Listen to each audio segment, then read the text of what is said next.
ولقد سبقت كلمتنا لعبادنا المرسلين. It is the most important story in the country. The next major war for the United States is with ISIS. But what media and politicians are not telling you the truth about, where ISIS came from, who created them, and why before one more dollar is spent, one more American life lost, you need to know the truth. The first step toward truth is to be informed.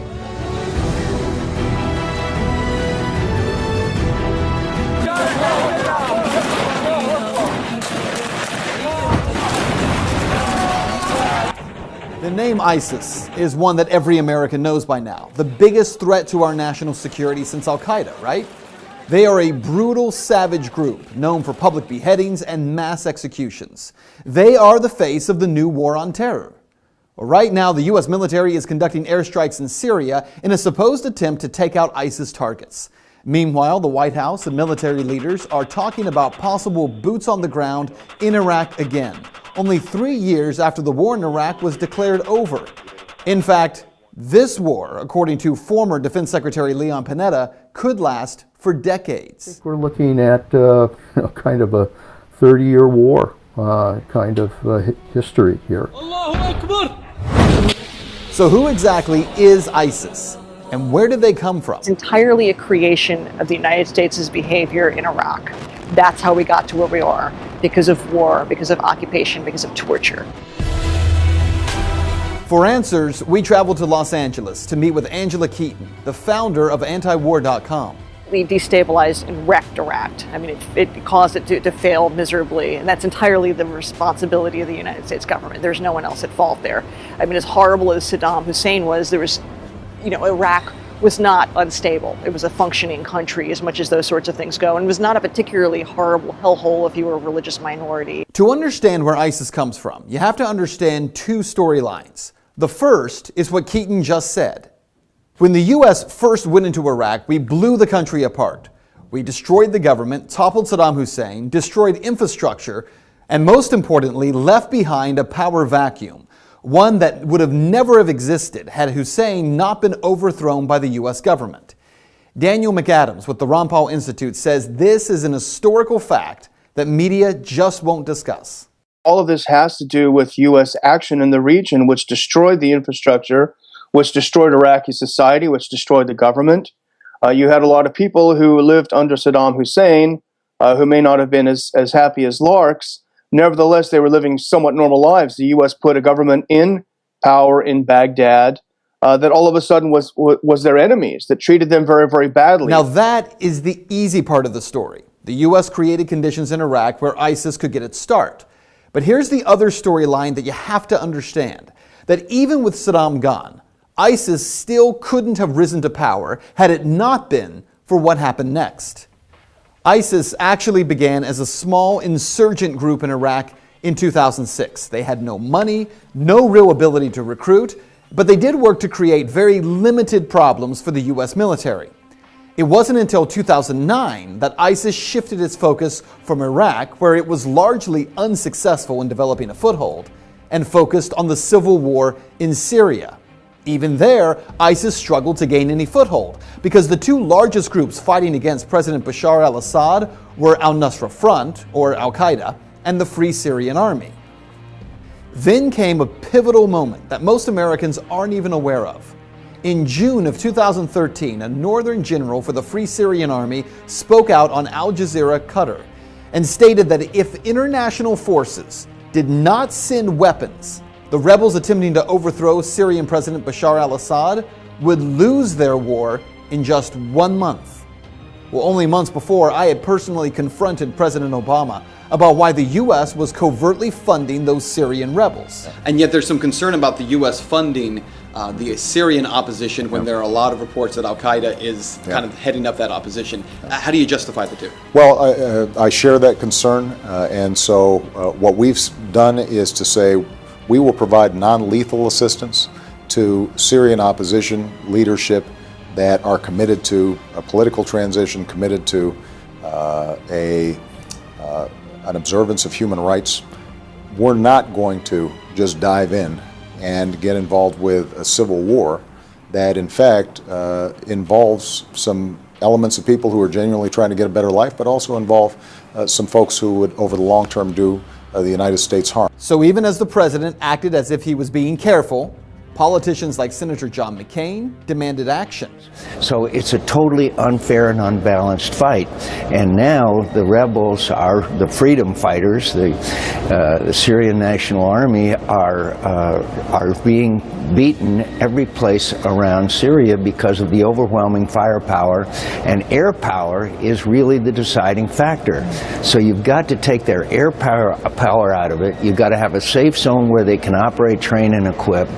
And we've got to turn this thing around. So what happened? Well, within just a matter of weeks of that Syrian general making his plea for international help, the U.S., the Saudis, Jordan, Qatar, Turkey, and Israel began providing weapons and training and money to the so-called rebel Free Syrian Army. By September of 2013, American media outlets, including CNN and the Washington Post, were reporting that CIA-funded weapons had begun flowing to Syrian rebels. The weapons were not American-made, but funded and organized by the CIA. The artillery was described as light weapons, some anti-tank weapons, and ammunition. But where it all fell apart, weapons that the U.S. insisted would be used by freedom fighters would be in less than 1 year in the hands of ISIS fighters. So where were these fighters coming from? Actually, from the Free Syrian Army, the group that John McCain insisted would help the U.S. to overthrow Assad. That same group actually giving weapons, selling weapons, and sending fighters to join with this new group called the Islamic State. It was in June of 2014 when suddenly, after being a no-name group in Syria, that ISIS emerged, heavily armed and trained by U.S. and coalition special forces, making a dramatic entrance by crossing back over the Syrian border into Iraq, capturing Mosul and much of the northern part of the country. One of the most important facts that mainstream media ignores time and time again is that ISIS was able to grow so fast because of all the U.S. military equipment they were able to seize, equipment that our military left in Iraq, truckloads of Humvees, tanks, and weaponry that instead of taking or destroying, the U.S. government simply decided to leave behind. Even when the U.S. government knew that ISIS fighters were capturing that equipment, for crying out loud, these guys were posting pictures of themselves driving and standing on U.S. military equipment, making video of themselves with it, we did nothing. Why? How is it the U.S. had no idea that this threat was coming? How many billions do we spend? Maybe $100 billion on the total intelligence community budget over the year. How is it that they had no idea? How is it that if this was such a threat, as John McCain and Lindsey Graham are fond of reminding us, how is it that it was missed so unbelievably, so egregiously? Over the past few months, the U.S. government, who acted like they had never even heard of ISIS, suddenly, with the help of media, has turned the Islamic State into the new focus of the war on terror. Now, as ISIS has continued its rise, recruitment is exploding, and the group is becoming stunningly wealthy. ISIS is the best funded terrorist group in the world. They make I think it's $2 million a day selling oil, much of it to Turkey, interestingly enough. And if you look at the U.S. response to this, the U.S. response to ISIS becoming extremely rich by selling oil and undercutting the competition is to blow up the oil fields, which to me makes no sense. You're blowing up the infrastructure. It happens to be in Syria, so you might think that there is another motive there. But why wouldn't the U.S. sanctions anything that moves when it's angry? Why can't you sanction the banks that are helping finance these deals? Why can't you sanction the oil companies that are participating in this? Why do you blow up the oil fields? It's a great question. And here are some other questions that defy logic when you start looking for answers. Why is the U.S. sending $500 million to the Free Syrian Army to fight ISIS when the FSA is one of the biggest suppliers of fighters and weapons to ISIS? Why are we sending new and more powerful weapons to the FSA, like anti-aircraft missiles, weapons that we know will end up in the hands of ISIS? ISIS, of course, is going to now have anti-aircraft missiles provided by the U.S. and the Saudis. The Saudis are getting them from the Chinese, though, now, so there can be plausible deniability because inevitably these sweethearts in the sweetheart rebel groups in Syria are going to start shooting down, if they have the ability, passenger jets. And then we're going to want the plausible deniability and say, no, it's the Chinese weaponry, as if it's going to make any difference. Well, there are so many questions that we could ask, but let's just cut to the chase here, because what you need to know about this is that ISIS is not the creation of American inaction, which is what the media is going to tell you. No, they are the product of direct action. First, the action of creating a power vacuum in Iraq, and secondly, arming violent jihadists, hoping they would overthrow a leader in a neighboring Middle Eastern country. McAdams says the U.S. government is a victim of its own insane policies. Well, I think the U.S. is really a hostage to its own regime change philosophy. The U.S. is very good at blowing things up and destroying societies, but it is very, very bad at putting them back together. Is that true?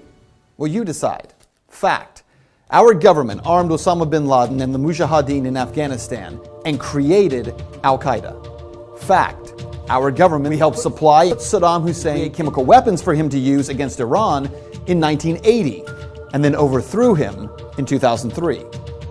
Fact. Our government trained rebel fighters in Syria who would become the group today known as ISIS, or the Islamic State. We have watched them commit every violent atrocity that you can imagine to people living in Iraq and Syria. And now we want American taxpayers to fund a 30-year war against them.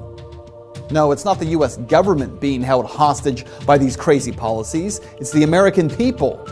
And it's time that we reject the destruction of people groups around the world for the sake of foreign policy that makes so-called defense contractors rich and perpetuates violence, death, and destruction of entire people groups. Because humanity is greater than politics.